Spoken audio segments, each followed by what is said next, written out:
Então a gente vai discutir hoje a questão de número 21, como vocês estão vendo aqui, opa, aparecendo, eu ranqueei como dificuldade baixa, mas é uma questão que levanta algumas discussões bem curiosas e que dá para a gente fazer um vídeo incrementado, trazendo para vocês um repertório bacana na hora de pensar sobre corpo e ao mesmo tempo a gente tem um tema aqui enviesado, que é o tema artes. Então nós vamos ver que é um texto do Daolio, não sei quem é, Daolio, não sei como é que fala, J, os significados do corpo na cultura e as implicações para a educação física. Então a gente vê que é um artigo, né, o título do texto é Os significados do corpo na cultura e as implicações para a educação física, fazendo jus à nossa playlist de educação física, provavelmente revista Movimento, número 2, 1995, adaptado. Então faz um tempo aí, portanto, que saiu esse texto do Daolio J, ou da Daolio J, pode ser uma mulher também, os significados do corpo na cultura e as implicações para a educação física. Sempre bom dar aquela olhada na referência bibliográfica, eu sempre recomendo, isso ajuda muita gente.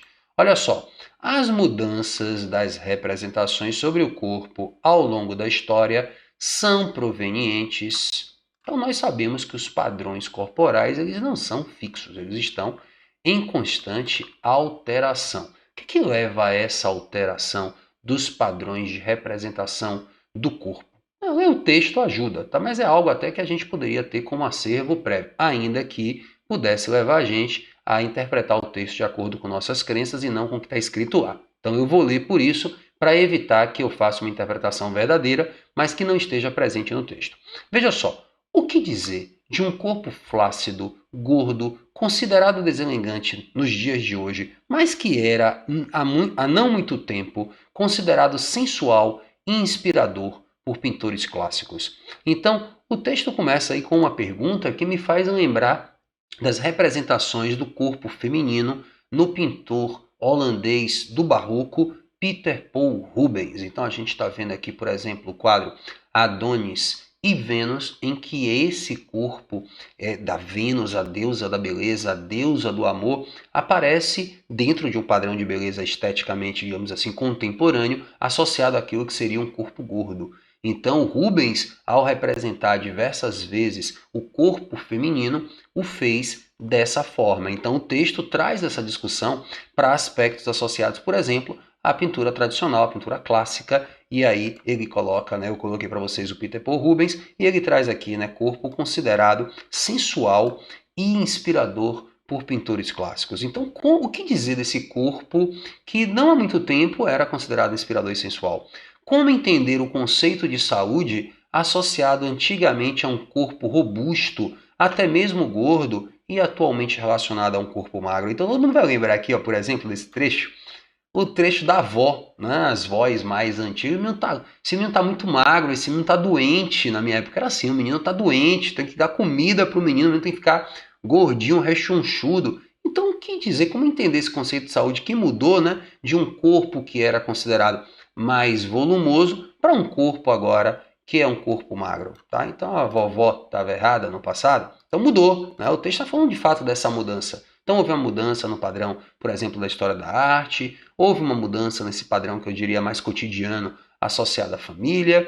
E outra pergunta que é feita, e o corpo já não tão jovem, sobre o qual é imposta uma série de consertos, entre aspas, e reparos para parecer mais jovem. Então a gente está aí diante dos famosos procedimentos estéticos, né? A gente está vendo aqui, por exemplo, um antes e depois, no que diz respeito à aplicação do Botox. Então, Botox que visa aí reduzir as rugas de expressão. Então, né, o corpo mais idoso, o corpo mais rechonchudo, como ele falou, e gordo, flácido, esses corpos vêm sofrendo uma espécie de perseguição, né? Eles não estão dentro desse padrão de beleza. Então, são três perguntas, não quer dizer três perguntas, o que dizer, portanto, disso, daquilo e daquilo outro.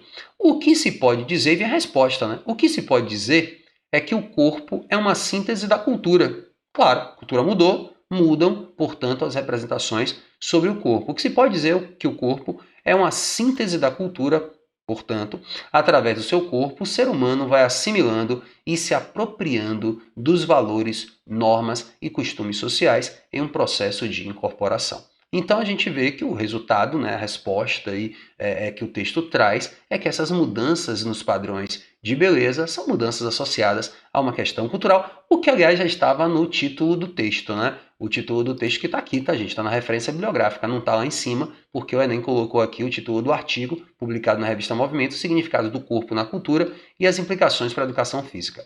Então, veja só, as mudanças da representação do corpo, essas mudanças são provenientes de quê?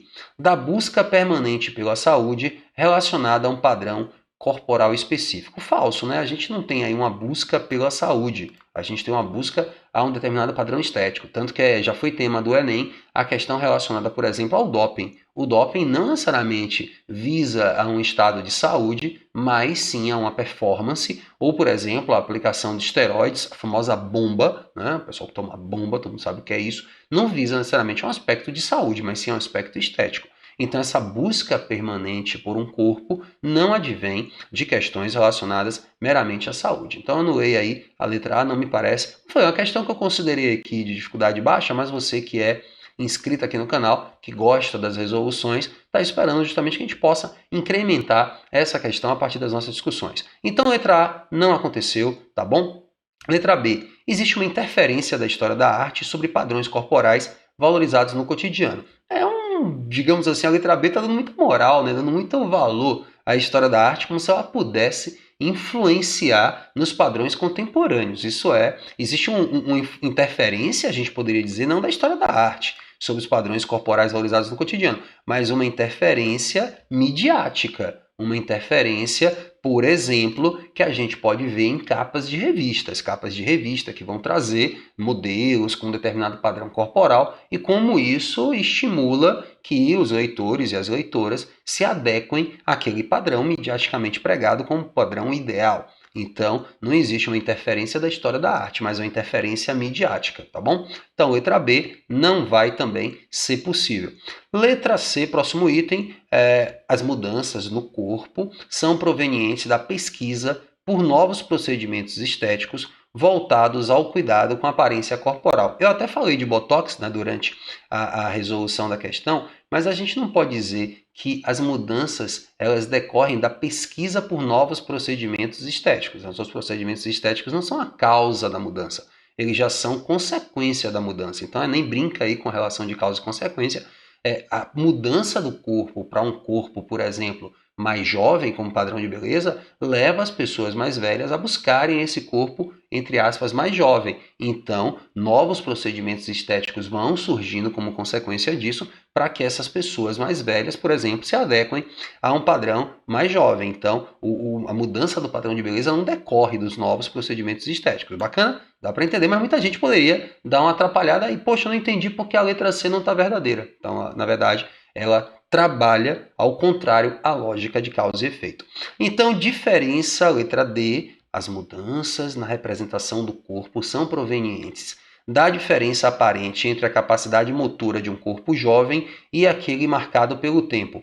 Pode até existir essa diferença entre a capacidade motora de um corpo jovem e um corpo mais velho, marcado pelo tempo, o eufemismo que ele queira usar, né? Aquele marcado pelo tempo é um eufemismo para dizer o corpo mais velho, corpo idoso, o corpo da terceira idade, enfim, da velhice, é um corpo marcado pelo tempo. Existe uma diferença entre esses corpos? Existe, mas o texto não diz que as mudanças dos padrões de beleza vêm dessa diferença entre os corpos do indivíduo mais jovem e do indivíduo mais velho. Então, essa letra dela não responde ao que o texto pergunta. Ela pode ser até verdadeira do ponto de vista da lógica dos fatos, mas não responde à pergunta do texto, tá? Então, vou anular aqui também. E por eliminação, letra E, existe uma influência da sociedade nos mais diversos tempos, né, a gente pode falar isso, na construção de sentidos e significados sociais relacionados ao corpo verdadeiro. Então, por exemplo, os padrões de beleza vão se alterando de acordo com a sociedade. Quando eu mostrei para vocês o Rubens e uma mulher que seria gorda na nossa compreensão atual, isso tem a ver com uma época em que ter o corpo assim demandava ter posses, indicava ter posses. Ela é mais gorda porque ela tem o que comer, ela é mais branca porque ela não toma sol, ela não exerce nenhuma atividade braçal e se expõe ao tempo. Então as mulheres eram muito brancas, muito, né, vamos dizer assim, mais gordas do que a gente poderia imaginar hoje, diferentemente, por exemplo, do corpo da Angelina Jolie, que a gente vê aqui na foto, que ostenta, né, que exibe uma magreza que faz até a gente desconfiar sobre a questão da saúde. Mas, enfim, né, tá aí explicada a questão, gabarito letra E. E se você não conhecia o nosso espaço, nosso canal, né, se inscreva, indique para seus amigos, deixe aqui seus comentários, suas impressões. E se você já era o nosso aqui inscrito, veio aqui ver mais um vídeo, muito obrigado pela audiência sempre aqui, fico muito grato pelos comentários, pelo carinho que o pessoal deixa aqui no YouTube. Valeu? Então, beijão, beijão, até a próxima semana. Tchau, tchau.